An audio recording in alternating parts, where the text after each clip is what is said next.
Tito, capítulo 1, versículos 5 a 9.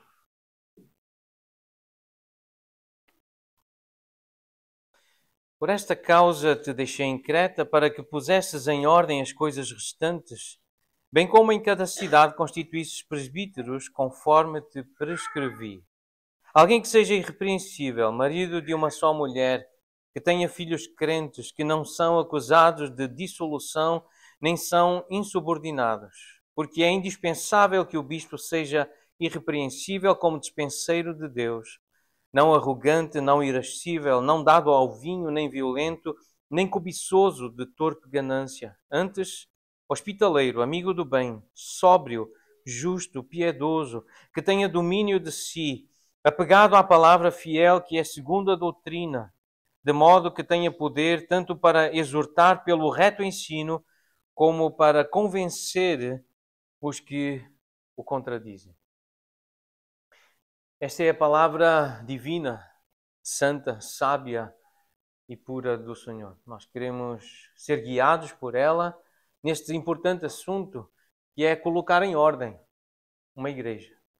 Como é que a igreja está em ordem? Este é um dos assuntos desta carta. Paulo escreveu com este propósito de orientar Tito sobre como colocar em ordem as coisas que faltavam colocar em ordem. Havia algumas coisas que não estavam de acordo com o padrão que Jesus entregou a Paulo. Foi o próprio Senhor Jesus. Paulo dá esse testemunho. Ele recebeu do Senhor Jesus. A revelação ele recebeu do Salvador, recebeu do Senhor da igreja.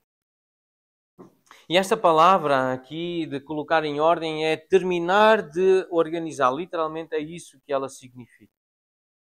Colocar as coisas em ordem, ter as coisas organizadas. Quando nós introduzimos esta carta, nós falamos um pouco sobre esta expressão de ordem.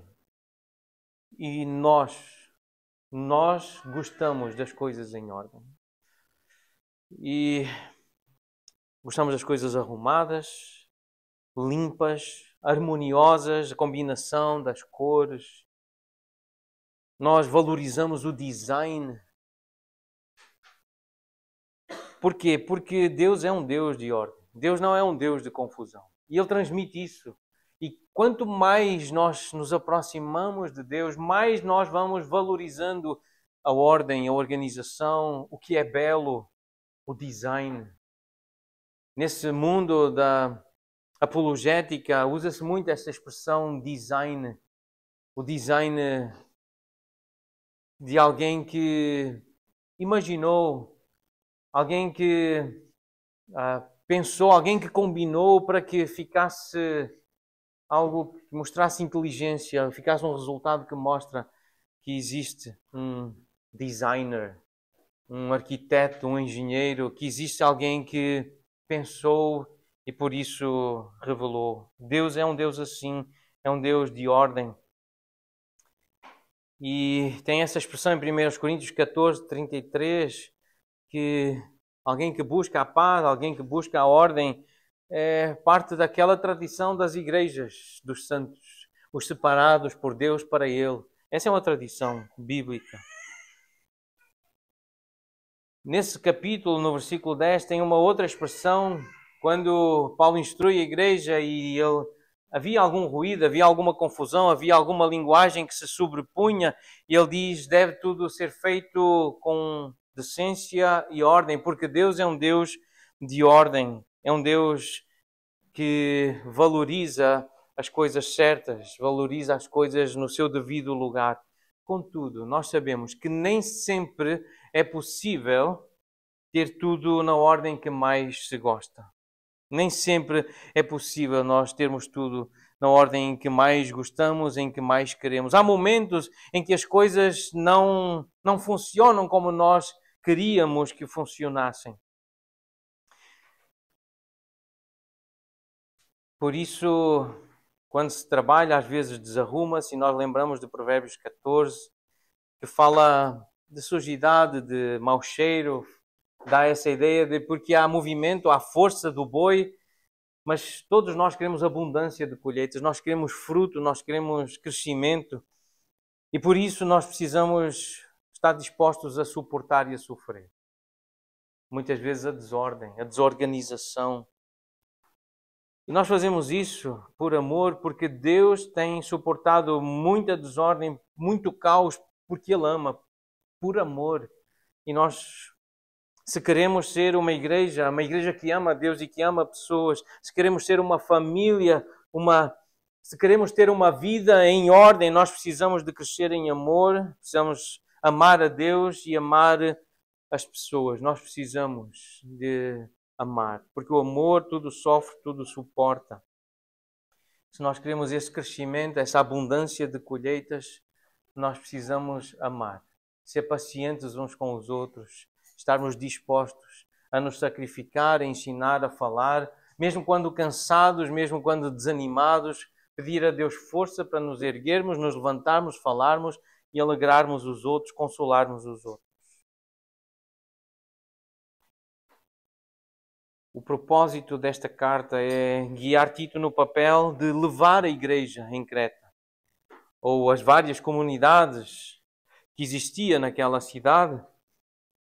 Podemos também considerar isso, mas pelo menos uma igreja existia lá, havia crentes, levá-los à maturidade por meio do desenvolvimento, liderança e promoção de um estilo de vida condizente com a doutrina cristã. Coerente, condizente, que seja de acordo com aquilo que Cristo Jesus ensinou.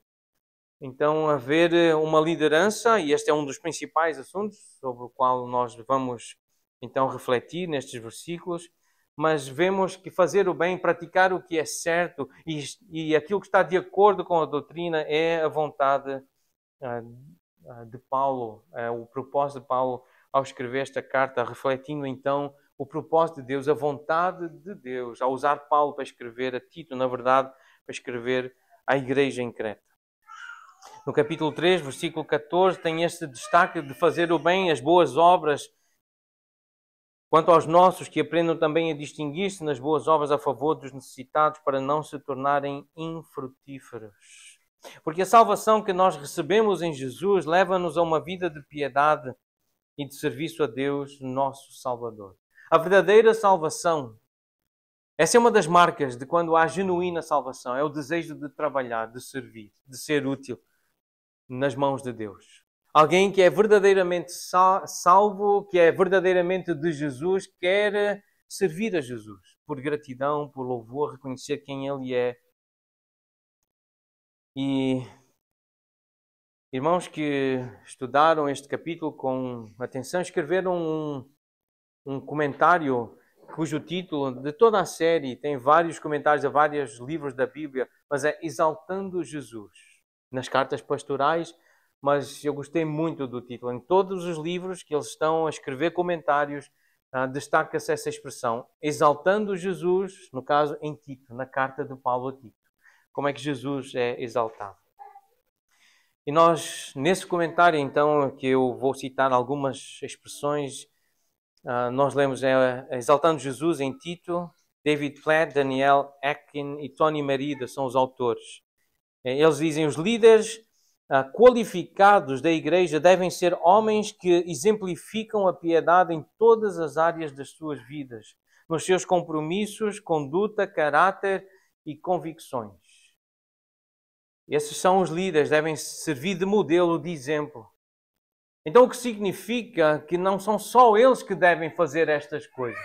Eles devem fazê-las, obviamente, mas devem servir de exemplo para os demais, serem encorajados a fazer, para imitarem.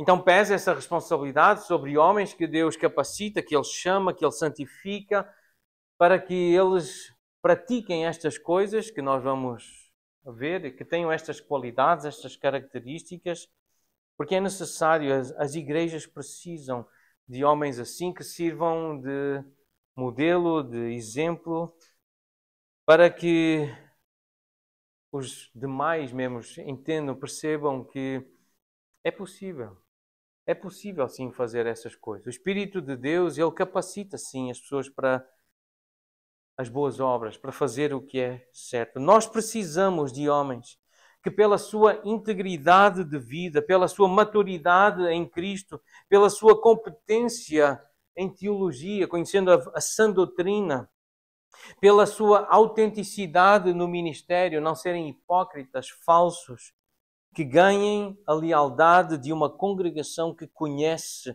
o amor e a alma do seu pastor. Confiam nele, e esta é uma confiança que deve ser conquistada e não exigida, não imposta, não é à força, mas confiam nele para prover e proteger, alimentar e liderar, ensinar e cuidar das suas necessidades espirituais. É isso que se espera dos presbíteros, dos pastores, que cuidem do rebanho. Quando percebem necessidades espirituais, que estejam dispostos a usar o pão da vida, Jesus Cristo, o Evangelho, a palavra do Senhor, para cuidar e alimentar essas almas. Então, a grande necessidade do momento é de pastores bíblicos. Esses irmãos, Tony Merida, Daniel Atkin, eles escreveram isso já há alguns anos atrás, mas são palavras que são muito relevantes hoje ainda. Este é o momento em que as igrejas precisam de pastores bíblicos, de presbíteros piedosos, que encontrem a descrição do seu trabalho nas Escrituras e não num guia de marketing, não num manual de diretor executivo. Não é num curso para líderes de empresas que vão encontrar essas qualificações e essa orientação para serem esse tipo de líder, mas é nas Escrituras. Ao ler a Bíblia, ao ler a palavra de Deus, vão encontrar essas orientações para serem capacitados a ser esse tipo de pastor, de presbítero bíblico, piedoso. Os pastores devem ser exemplos para a igreja de como o Evangelho produz piedade, para que a igreja também produza piedade. Que cada membro, que cada irmão, que cada irmã também seja piedoso, isto é, que queira agradar a Deus, fazer o que é bom aos olhos de Deus. Isso é que significa ser piedoso. Ser alguém cheio de Deus, alguém que procura em tudo agradar a Deus. Esse é o significado da palavra piedade, um dos principais sentidos. Então Paulo diz a Timóteo: eu deixei-te em Creta. Nós não sabemos ao certo como é que o Evangelho chegou a Creta. O livro de Atos não diz que algum dos apóstolos foi para Creta e pregou lá. Não há nenhuma menção na Bíblia desse tipo de viagem missionária. Mas nós sabemos, de acordo com Atos capítulo 2, versículo 11, que havia cretenses em Jerusalém no dia de Pentecostes.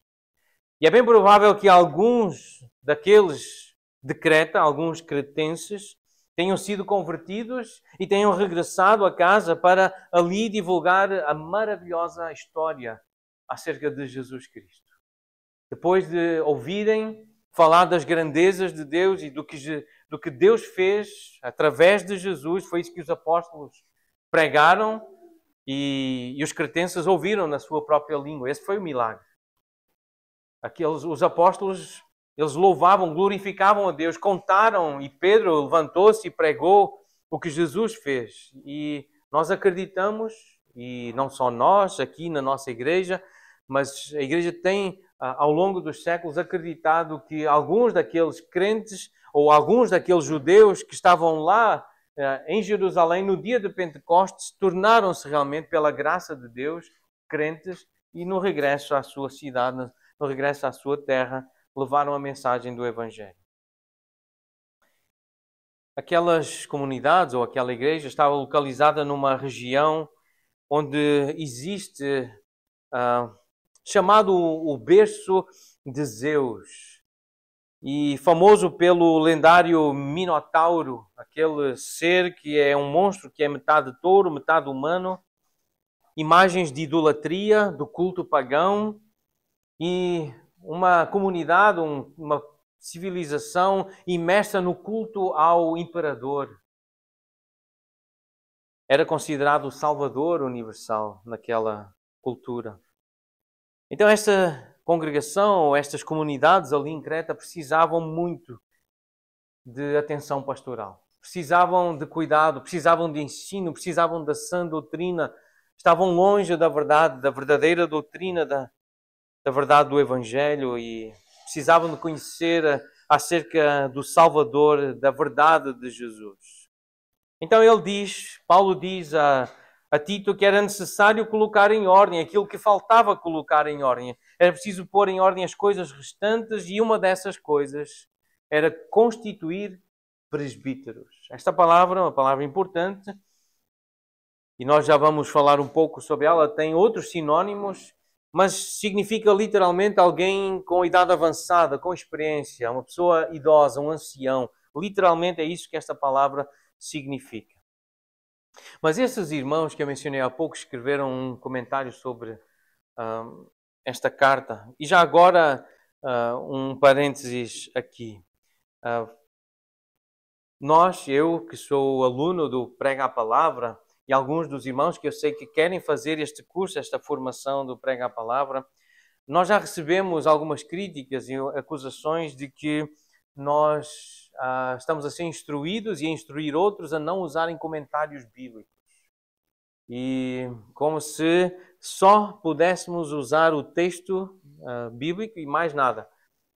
Então, eu queria dizer que não é isso que nós estamos a receber, esse tipo de influência. Não está errado e nem é um problema ler um comentário bíblico, desde que nós conheçamos de onde vem esse comentador, mas acima de tudo que nós conheçamos o texto bíblico. Não pregar o comentário, mas pregar a Bíblia. Ensinar é a Bíblia, mas lermos comentários bíblicos ou outros livros cristãos sobre história da igreja, teologia sistemática, nós não temos recebido esse tipo de influência dos professores do Prega a Palavra que nos vêm ministrar. Então, o que eles querem sim é que nós usemos as ferramentas de hermenêutica para interpretar com fidelidade, interpretar fielmente o texto bíblico. Mas acreditamos que há irmãos que também o fizeram, olharam para o texto com atenção e escreveram comentários como este que eu mencionei. E nestes versículos, e neste em particular no versículo 5, os irmãos colocaram um subtítulo: Ser fiel à igreja. E então a ideia de corrigir o que precisa ser corrigido, de fazer de uma forma responsável, de uma forma dedicada, ser fiel à igreja. A igreja precisa do serviço de homens. Homens que sejam fiéis a Deus e por isso sejam fiéis à igreja. Assegurar que bons líderes, então presbíteros, anciãos, pastores, bispos, são palavras que são intercambiáveis, elas são sinónimas no Novo Testamento, que eles sejam identificados e estabelecidos no seu lugar para pastorearem o rebanho de Deus. 1 de Pedro, capítulo 5, versículo 2, tem esta ordem. Pedro, um presbítero, um pastor, um bispo, um apóstolo também, ele disse aos demais presbíteros: pastoreai a igreja de Deus. Sejam pastores. Ele disse isto aos presbíteros. Então os pastores precisam dizer isto uns aos outros, ajudar a identificar aqueles que Deus tem separado e capacitado para serem presbíteros, para serem pastores e constituí-los na igreja. Então os pastores fazem isso, são os irmãos que já têm essa experiência, que vão ajudando a igreja a identificar outros, a preparar outros para exercerem esse importante ministério na igreja local. E é assim que são fiéis a Deus e fiéis à igreja. Alguém que seja irrepreensível. E aqui um outro subtítulo: ser fiel aos outros. Irrepreensível, ser fiel aos outros. Estar acima de qualquer censura, esse é o significado desta ideia. Alguém que não é suscetível de ser acusado, ou julgado e condenado, ou questionado quanto ao seu caráter pessoal e à sua integridade. Paulo repete a necessidade desta qualificação no versículo 7. Ele diz de novo que os presbíteros devem ser irrepreensíveis. É indispensável que o bispo seja irrepreensível como o dispenseiro de Deus. Então, um modelo e um padrão de um homem de Deus que ninguém pode acusar ou questionar a credibilidade. E como é que alguém alcança esse padrão? Por meio do arrependimento. por meio da confissão, por meio da conversão genuína. Porque não há homens assim, perfeitos, que nunca erraram, que nunca falharam. Mas é alguém que reconhece que falhou, que errou, é alguém que confessa, alguém que se arrepende, é alguém que realmente se converte dos seus maus caminhos. E é assim que alguém se torna irrepreensível para poder servir a igreja. Tem um compromisso com a sã doutrina, tem um compromisso com o Senhor da igreja e quer agradar ao Senhor, e por isso tem esse testemunho de alguém que não é acusado justamente. Ou se alguma coisa do passado ficou lá atrás, ficou tratado, ficou resolvido porque foi confessado e abandonado. Marido de uma só mulher, outra qualificação para o presbítero. E outro subtítulo, ser fiel à sua mulher, ser fiel à sua esposa. Literalmente, esta expressão grega diz homem de uma só mulher. É isso que está na língua grega. Nenhum estudioso sério das Escrituras tem afirmado que Paulo esteja aqui a desqualificar o viúvo ou aqueles que nunca casaram. Ou seja, não significa que para ser pastor tem necessariamente que casar, ou se já tiver sido casado e agora está viúvo, que não possa exercer esse papel na igreja. Não é isso. A igreja não tem entendido isso ao longo dos séculos. Ninguém sério tem entendido esta frase, homem de uma só mulher, dessa forma. Mas um homem divorciado não deve pastorear. E aqui há muitos homens bíblicos. Aqui, esta é uma frase tensa na história da igreja. E continua a ser. Há pessoas que se dividem nesta questão sobre o divórcio. Em que condições surgiu o divórcio, em que circunstâncias surgiu esse divórcio. Mas resumindo, a nossa igreja, depois de estudar o assunto com muita seriedade, com dedicação, depois de muitas conversas, nós afirmamos que um homem que se casa novamente, estando a sua primeira esposa ainda viva, é alguém que se autodesqualifica para o ministério pastoral, para o presbitério. Então, uma pergunta que pode ser colocada aqui à igreja: como tratar pastores casados em segundas núpcias? Alguém que, tendo a sua esposa viva, a primeira, se casa de novo. Então, como é que se trata alguém? 1 de Pedro, capítulo 2, versículo 17. Tem lá a resposta. Tratai todos com honra. Amai os irmãos. Então, um pastor divorciado e recasado deve ser tratado com respeito, com honra. Deve ser amado pela igreja. Sem, contudo, os constituirmos presbíteros, os estabelecermos presbíteros, pastores na nossa igreja. Eles não vão exercer essa função na nossa igreja, independentemente das condições e das circunstâncias em que ocorreu o divórcio. Um pastor está a viver, creio que os últimos talvez meses, espero que anos da sua vida. John MacArthur Jr., um homem já bem idoso, mas tem sido conhecido pela sua fidelidade ao Senhor. Ele escreveu num comentário a esta carta, num comentário a Tito, o seguinte: um presbítero, um pastor, deve ter uma reputação imaculada e vitalícia da devoção à sua esposa e à pureza sexual. Um homem lascivo que corteja, que galanteia outras mulheres, que não a sua esposa, também se desqualificará para a liderança na Igreja de Deus. O vício em pornografia, tragicamente, também o desqualifica. É um homem que eu admiro muito, que respeito, um dos maiores expositores das Escrituras, John MacArthur Jr. Eu não concordo com todas as posições que ele tem assumido, nomeadamente nesta questão sobre o divórcio, mas esta frase e a forma como ele escreveu, e eu vou lê-la de novo, reflete muito bem aquilo que a nossa igreja defende porque aqui não há nenhuma tensão. É muito claro o que ele diz aqui. Um pastor, um presbítero, deve ter uma reputação imaculada e vitalícia para a vida toda, de devoção, de amor para com a sua esposa, de devoção à pureza sexual. Um homem lascivo que galanteia, que corteja outras mulheres que não a sua esposa, também se desqualifica para a liderança na Igreja de Deus.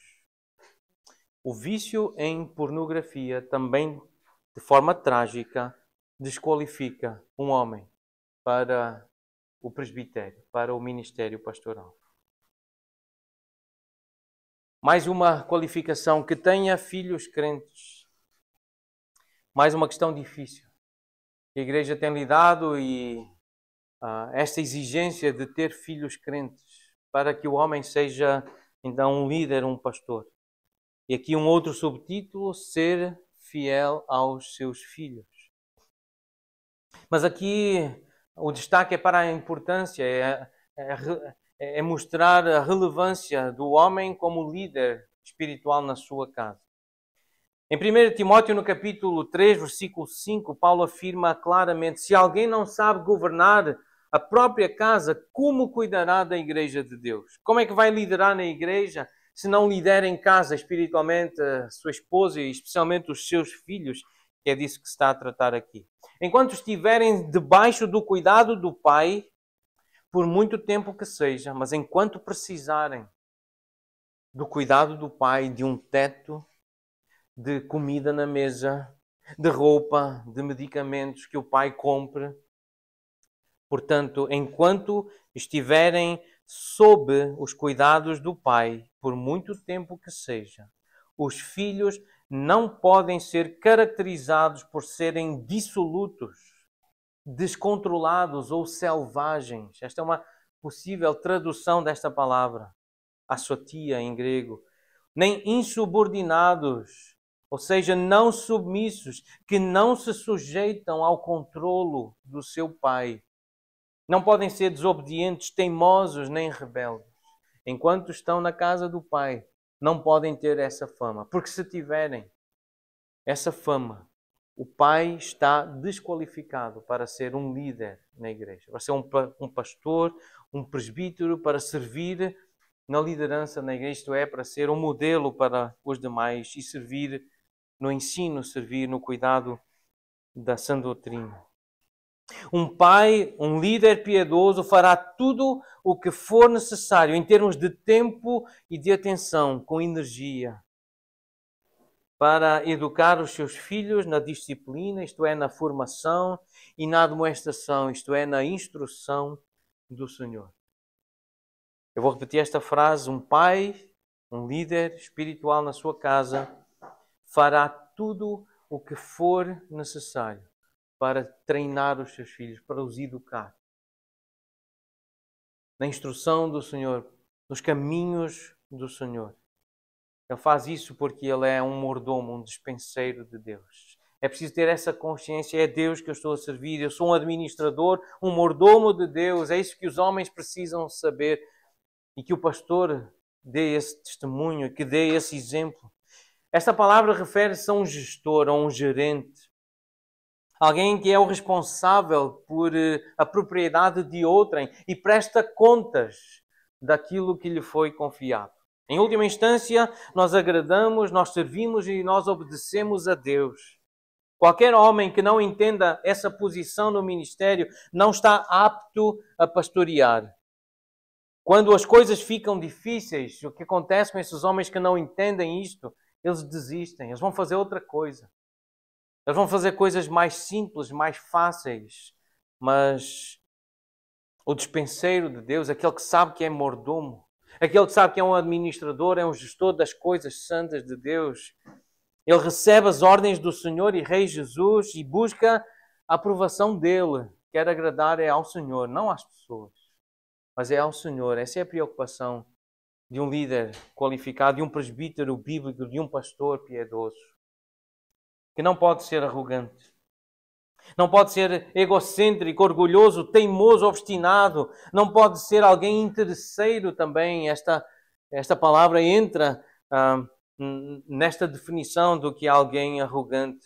Descreve alguém que se orgulha de se satisfazer a si próprio, sem ter em conta a vontade de Deus ou as necessidades dos outros. É um interesseiro porque busca os seus interesses, não está a buscar os interesses dos outros. Não é um Timóteo da vida, que sinceramente busca o interesse dos outros. Um pastor bíblico, um homem, um líder na igreja, deve ser alguém não arrogante, não centrado em si, não focado nas coisas que gosta, nas coisas que precisa, mas tem que ter um coração disposto a pensar nos outros e na necessidade dos outros. O presbítero deve ser não irascível. Alguém que é facilmente provocado é uma pessoa irascível.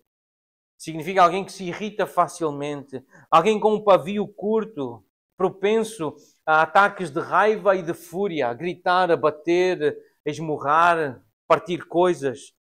O oposto de um espírito irascível e conflituoso é um espírito manso que reflete a mansidão e a benignidade de Cristo. Como nós lemos em 2 Coríntios, no capítulo 10, versículo 1. Anotem esta referência. 2 Coríntios, capítulo 10, versículo 1. Destaca Cristo como manso e benigno. Alguém que quer o bem dos outros. Versículo 7 ainda, o homem não deve, esse homem candidato à liderança deve não ser dado ao vinho. Não deve ser viciado em álcool, em vinho. Não deve ser um bêbado.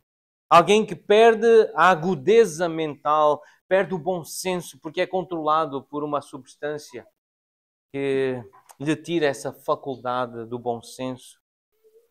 Abordando o enorme perigo e dano do consumo de álcool nos nossos dias, de novo, John MacArthur. Ele escreve: a maioria dos presbíteros, pastores, nas culturas modernas, não tem qualquer razão justificável para consumir bebidas alcoólicas e colocar-se no caminho da tentação. Eles têm a responsabilidade, ainda mais do que outros crentes, de evitar exercer uma liberdade cristã que possa, de alguma forma, tornar-se uma pedra de tropeço para os fracos e causar a ruína de outro crente, o irmão por quem Cristo morreu. Este é o padrão que a igreja séria, a igreja bíblica tem colocado. Os pastores, os líderes, nessa área eles devem estar dispostos a abrir mão dessa liberdade cristã, de beber o que querem, o que lhes apetece, por causa do irmão fraco. Por causa daquele que tem debilidades no seu caráter ainda, na sua fé, na sua espiritualidade. Então não deve alegar a liberdade cristã para fazer o que quer, comer o que quer, beber o que quer, quando quer, na presença da igreja, na presença de irmãos. Então não pode ser controlado por álcool, por vinho, por nenhuma substância, na verdade. Não deve ser violento. Um pastor, um líder na igreja não pode ser alguém dado a atos de violência, um arruaceiro, um desordeiro, um briguento, seja verbal ou fisicamente. Não pode ser uma pessoa abusiva, uma pessoa ofensiva que usa palavras para ofender. Isso tudo está dentro deste escopo, desta definição do que é ser violento. Como pastor, deve edificar a igreja, não agredi-la, mas ajudá-la a crescer, a curar-se, sim. Não deve ser cobiçoso de torpe ganância. O pastor não deve usar o ministério como um negócio para ganhar dinheiro. O dinheiro não pode ser a motivação para estar no pastorado. Como diz 1 de Pedro, capítulo 5, versículo 2, nós ministramos não por sórdida ganância, não por causa do amor ao dinheiro, mas de boa vontade, com zelo, com responsabilidade. Em 1 Timóteo capítulo 6, versículo 10, Paulo diz a Timóteo: o amor do dinheiro é a raiz de todos os males, e alguns nessa cobiça se desviaram da fé e a si mesmos se atormentaram com muitas dores. Então o pastor precisa ter muito cuidado ao lidar com dinheiro. Deve ser hospitaleiro. Alguém que ama os estranhos, que é amigo dos estrangeiros. É isso que significa esta palavra, ser hospitaleiro. Alguém que abre o coração e que abre a casa aos outros. No mundo do primeiro século, a hospitalidade era uma expressão muito prática de amor, não uma fonte de lucro ou de entretenimento. Ter missionários em casa, ter pessoas em casa apenas para receber ofertas ou para ouvir histórias emocionantes. Mas significava, naquela época, ajudar quem precisava e precisava muito. E ainda hoje, é ter essa disposição. Seja um amigo, ou seja um desconhecido, um estranho, seja crente ou até seja um incrédulo, mas ter esse coração aberto para acolher. Com bom senso, obviamente, com sabedoria, mas ser generoso para os outros, para o estranho. Não entrar logo com desconfiança, mas ter o coração aberto. A etnia, o estatuto social e até o estilo de vida não nos impedem de amar e ajudar outras pessoas que têm características diferentes das nossas. E tudo isso está dentro do que significa ser hospitaleiro. É desta forma que a beleza e a credibilidade do Evangelho são exibidas para todos verem. É quando há esta abertura para amar e servir. O pastor deve ser amigo do bem, aquele que ama o bem definido e descrito por Deus, aquilo que Deus chama bem. É isso que o pastor deve ser amigo, como um exemplo para os demais imitarem na igreja. O que é bom por natureza e o que é bom para os outros determina as nossas prioridades e a nossa forma de viver a bondade, ser bondoso, de acordo com o padrão divino. O que é para Deus ser bom, o que é bem para Deus. Sóbrio. O pastor deve ser sóbrio, porque o crente deve ser sóbrio. E o que significa isto? Então, estar sob controle mental e emocional. Uma pessoa que se controla emocionalmente. Alguém que tem uma visão correta e equilibrada da vida, tanto nos seus julgamentos como nas suas ações. Alguém que age com sabedoria e com bom senso. É ver a vida com uma perspectiva que vem do alto, que vem de Deus. E agir de acordo, em conformidade com essa perspectiva divina. Isto é ser sóbrio. É ter uma mente sã, equilibrada, que controla os próprios desejos e impulsos. É alguém moderado. É um sinónimo de sobriedade, é moderação. Alguém que é moderado. Esse tipo de caráter é cultivado pela graça de Deus, porque é a graça de Deus que nos educa para vivermos no presente século de forma sensata, com bom senso, com sobriedade. E este tipo de caráter é cultivado pela graça de Deus, pois é a graça de Deus que nos instrui, que nos treina para vivermos agora, aqui, agora, vivermos o presente de modo sensato, justo e piedoso. O pastor deve ser justo, isto é, deve ser alguém que a igreja possa imitar na maneira como ele trata os outros e na maneira como vive diante dos outros. Ser justo significa ser equitativo e honesto na forma como se lida com outras pessoas. Não ser partidário, não assumir partidos, mas lidar com honestidade, com integridade. Piedoso. Esta palavra traduz a ideia de purificado do pecado, livre da iniquidade. O homem comprometido com a semelhança a Cristo, que leva uma vida sem poluição, sem mancha moral. A sua vida é um reflexo do Cristo que o redimiu e que vive dentro dele. Isto é piedade neste versículo. Versículo 8, ainda que tenha domínio de si, ter controlo das suas paixões, dos seus impulsos, colocando a vontade própria debaixo do controlo de um Deus que ama e em quem confia. Este tipo de autocontrole só é possível para a pessoa que é dominada pela palavra de Deus e que é conduzida pelo Espírito Santo. É por isso que precisamos ler a palavra de Deus. É por meio dela que o Espírito Santo nos conduz e nos controla, nos domina. E por fim, o homem deve ser apegado à palavra fiel. É possível nós nos apegarmos ao que não é a mensagem verdadeira e fiel, porque nós deixamos nos levar por coisas que nós sentimos, que nós achamos, que nos parece melhor. e a nossa opinião começa a pesar mais do que a verdade revelada de Deus.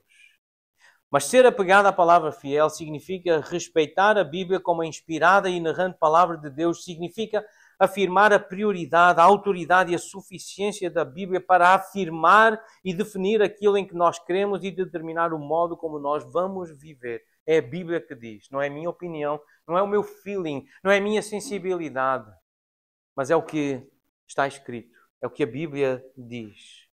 Significa que o ministro de Deus coloca-se de boa vontade em total submissão à palavra de Deus. O pastor é um homem da palavra. O pastor tem que ser um homem escravo, cativo e limitado pela palavra. Não pode ir além do que está escrito. A sua opinião não vale nada. É o que está escrito, é isso que é autoridade. Ele pregará essa palavra e somente essa palavra. Ele honrará o que Deus disse e honrará a forma como Deus o disse. Resumindo, ele será um expositor fiel da Sagrada Escritura.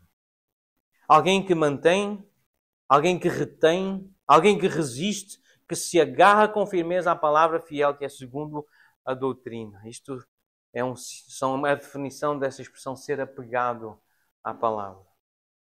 Para poder, então, exortar pelo reto ensino, convencer os que o contradizem, é necessário, portanto, que o bispo seja apto para ensinar, diz em 1 Timóteo 3.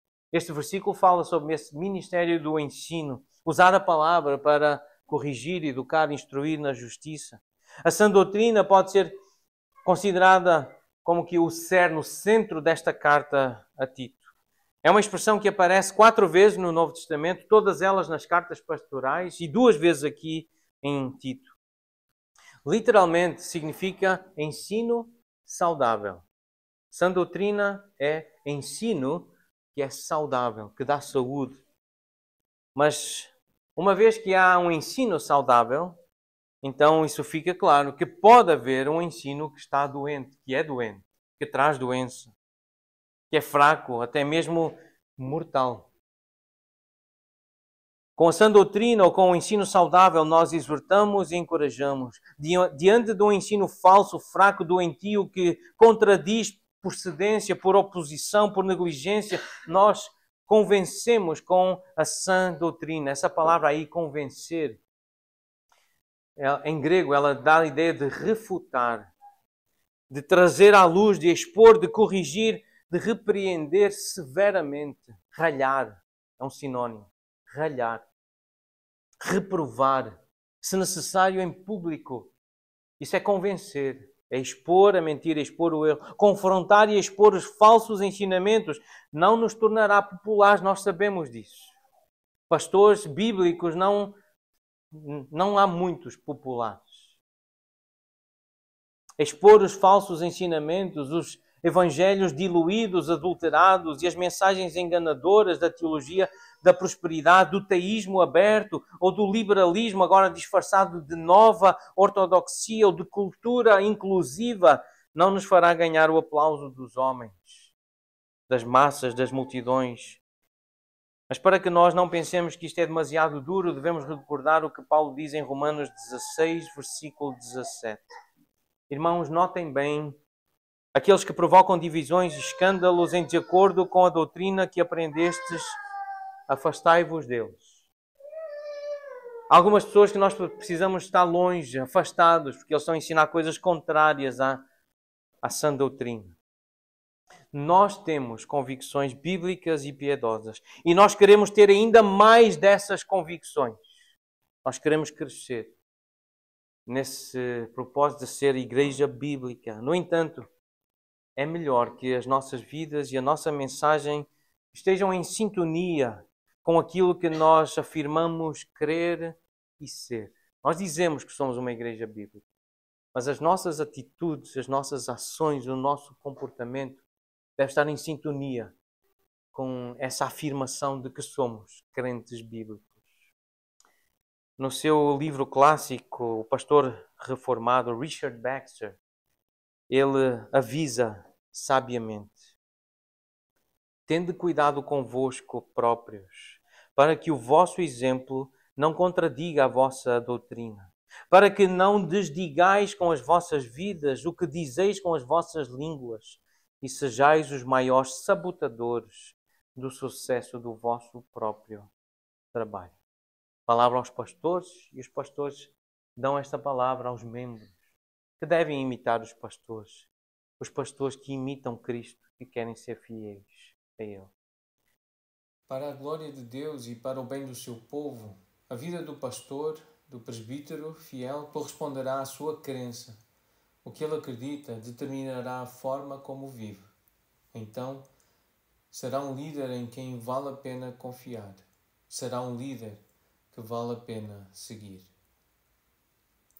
Vamos orar?